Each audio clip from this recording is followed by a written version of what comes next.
தென்னிந்திய பகுதிகளில் நிலவும் கீழடுக்கு சுழற்சி காரணமாக தமிழகத்தின் பல்வேறு இடங்களில் மழை பெய்துள்ளது. தென் மாவட்டங்களில் கனமழைக்கு வாய்ப்பு இருப்பதாக வானிலை ஆய்வு மையம் கூறியுள்ளது. நெல்லை மாவட்டம் அம்பாசமுத்திரம், கல்லிடைக்குறிச்சி, சேரன் மகாதேவி, பாளையங்கோட்டை மற்றும் சுற்றுவட்டார பகுதிகளில் 1 மணி நேரத்திற்கு மேலாக கனமழை பெய்தது.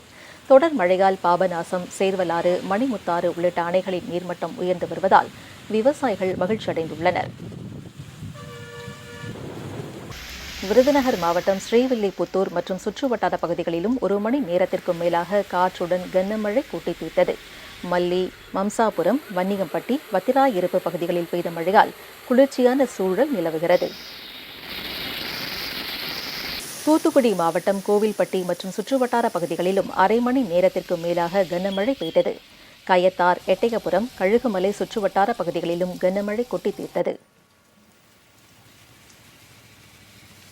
தேனியில் அல்லிநகரம், அன்னஞ்சி, அரண்மனைப்புதூர், கோடாங்கிப்பட்டி சுற்றுவட்டார பகுதிகளிலும் வெயிலை தணிக்கும் வகையில் பிற்பகல் நேரத்தில் கனமழை பெய்தது. இந்த மழை பயிர்களுக்கு பயனுள்ளதாக இருக்கும் என்பதால் விவசாயிகள் மகிழ்ச்சியடைந்துள்ளனர். இதேபோல சென்னை ஆவடி, அம்பத்தூர், தாம்பரம், பல்லாவரம் உள்ளிட்ட புறநகர் பகுதிகளிலும் லேசான மழை பெய்தது.